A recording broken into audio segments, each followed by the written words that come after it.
J'adorais Tarzan, alors mes souvenirs, il y avait les films avec Johnny Weissmuller en noir et blanc qui passaient le mardi soir à la télé. Et j'avais pas trop le droit de les regarder, des fois ça m'était arrivé d'en voir quelques-uns. Et c'était un personnage qui me fascinait, son côté sauvage, son côté un peu animal. Et je me rappelle, mon père, il nous rejoignait, on partait en vacances et mon père nous rejoignait parce qu'il travaillait. Et souvent dans le train, il s'achetait ce qu'on appelait des illustrés, c'est-à-dire des bandes dessinées qui étaient vendues dans les kiosques à journaux. Et notamment, il achetait des Tarzans, quoi. Et souvent, quand il arrivait à destination, on l'attendait à la gare et lui, il m'offrait un Tarzan. Alors j'étais super content, quoi. Je vais avoir 6-7 ans dans ces eaux-là. Et il y avait un Tarzan dessiné par un illustrateur qui s'appelle Joe Kubert et qui, je trouve, arrivait à bien rendre la sauvagerie un petit peu de Tarzan.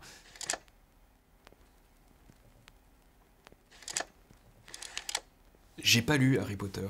J'ai vaguement regardé les films avec mes enfants, un peu mollement, ça me plaisait pas trop.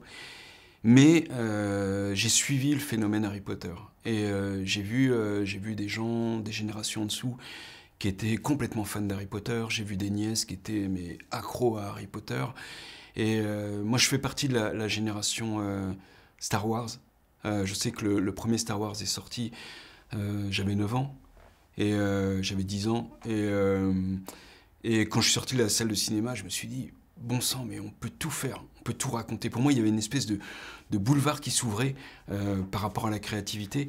Et je me suis dit, assez récemment, ah là là, si Harry Potter était sorti à mon époque, je pense que je l'aurais dévoré, je pense que j'aurais adoré. Et je pense que j'aurais fait partie du fan club d'Harry Potter. Harry Potter, selon moi, a initié un mouvement dans la littérature jeunesse. Et ce mouvement, c'est un petit peu grâce à lui qu'on est là, qu'on a pu faire des livres, que les éditeurs un petit peu se sont investis dans la publication. Et c'est pour ça qu'Harry Potter, voilà, si je l'avais eu à mon époque, peut-être qu'effectivement, plus tôt, j'aurais décidé d'écrire et de raconter. J'aurais eu envie de raconter des histoires, un peu plus tôt. La petite fille aux allumettes. Mes enfants, quand ils étaient petits, on avait une version audio racontée par Brigitte Fossé. Et je te jure que là, la vache, t'avais la petite larmiche quand elle disait « Et la petite fille était morte » à la fin. Et c'est terrible. Et moi, je sais que c'est une histoire qui faisait pleurer ma mère aussi. Et des fois, pour l'embêter, je la regarde et je lui dis « Allumette, qui veut mes allumettes ?» Et immédiatement, je vois qu'elle a les yeux qui commencent à briller. Et puis elle me dit, allez, arrête avec tes bêtises là. Et je trouve que Andersen, voilà, il racontait des histoires, il n'avait pas peur de donner dans le tragique. Moi, je remarque que on me demande, moi, en tant qu'auteur, les éditeurs me demandent souvent des histoires, et notamment sur les albums, des histoires qui se terminent bien. Et là, dans le cadre de La petite fille aux allumettes, waouh. Quand j'étais plus jeune, j'ai jamais réellement rêvé d'être auteur. Pour moi, voilà, j'étais à l'école, j'étais pas une flèche en français, donc pour moi, écrire des livres, la question ne se posait pas. Et j'étais pas un très grand lecteur, mais la plupart du temps, les livres que je lisais, c'était des livres qui étaient en rapport avec le cinéma. Et c'est vrai que j'adorais le cinéma. J'y allais souvent, j'y allais tout seul, il y avait un cinéma d'art essai à côté de chez moi, je prenais mon petit vélo et tout. Et même quand j'étais au collège, voilà, ça m'arrivait de... Alors je pouvais voir tout et n'importe quoi, de voir des films de Fassbinder ou de voir des films avec Terence Hill et Bud Spencer. Donc j'étais vraiment gourmand, j'étais vraiment curieux de cinéma. Et tout ce que je lisais, c'était en rapport avec le cinéma. Et donc là, j'ai cité Carrie parce qu'il y avait ce film, alors qui était interdit aux moins de 16 ans à l'époque, ou 18 je crois. Mais voilà, voilà, je fantasmais sur ce film-là, et donc j'ai lu le livre, et je me suis dit, bah, quand je serai plus grand, j'irai voir Carrie. Et Carrie m'a pas donné envie de devenir auteur, Carrie m'a surtout donné envie de raconter des histoires. Je me souviens que Carrie a provoqué chez moi une émotion quand même assez forte, parce que bon, voilà, c'est un peu un livre d'horreur, donc ça fait un peu peur, et puis bon, il y a aussi des histoires, des romances, des histoires d'amour, et j'étais relativement sensible à ça. Et en lisant Carrie, peut-être qu'à un moment je me suis dit, ça doit être formidable de transmettre ces émotions-là à d'autres personnes.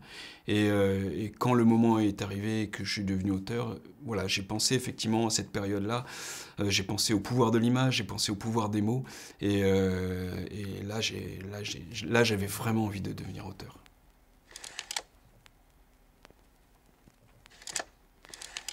J'adore Obélix parce que dans un premier temps, on a l'impression que c'est un faire-valoir, c'est Astérix, donc Astérix et Obélix.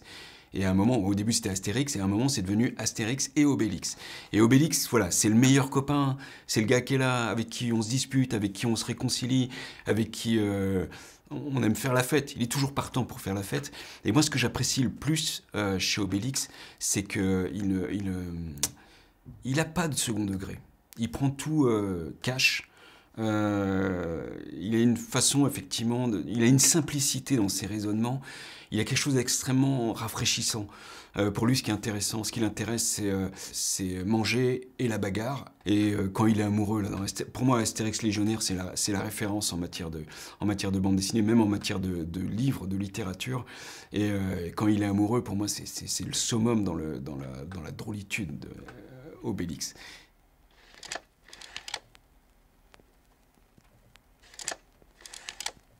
Alors celui-là, je l'ai en tête depuis un moment, c'est Jupiter, c'est l'histoire d'un petit cochon, c'est un roman, j'en dis pas plus. Je sais que la couverture, il y aura un petit cochon, donc direct, j'en vends plein d'exemplaires. Et c'est un petit porcelet, et voilà, c'est une histoire qui se passe aux États-Unis. Et c'est pas un cochon qui pense, qui parle, c'est juste un petit cochon. C'est le témoin d'une aventure. Et j'en ai écrit les 3 premiers chapitres, mais je sens que je suis pas encore prêt. J'ai pas encore une structure bien définie, et c'est le projet sur lequel, voilà, je sais qu'à un moment je vais y aller, mais pour l'instant, je le laisse mijoter, et c'est un plaisir de laisser mijoter des projets comme ça. Je sais qu'il est là, je sais qu'à un moment il va arriver, j'en ai parlé à 2-3 personnes qui m'ont dit que l'idée était chouette, elle était valable, donc à un moment je vais m'élancer, et Jupiter, alors je vais attendre que le président il change, parce que Jupiter pour l'instant c'est un peu le surnom de notre président, et je ne voudrais pas qu'il y ait d'amalgame. Et donc Jupiter sortira quand il sera écrit, et quand je me sentirai l'énergie pour lui donner vie.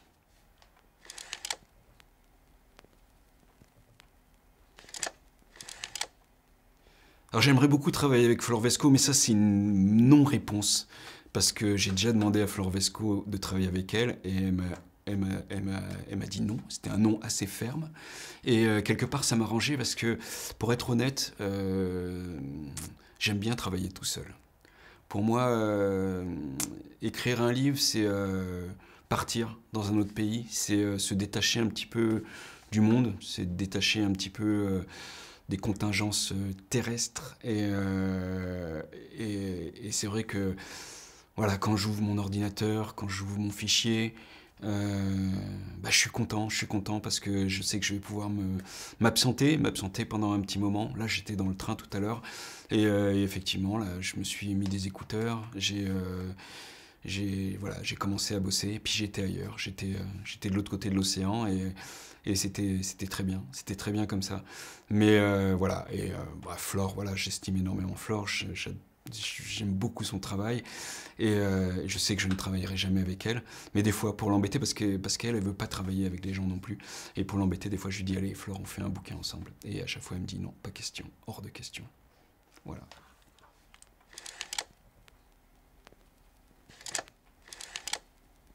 Je faisais des raquettes, on était au Col Bayard.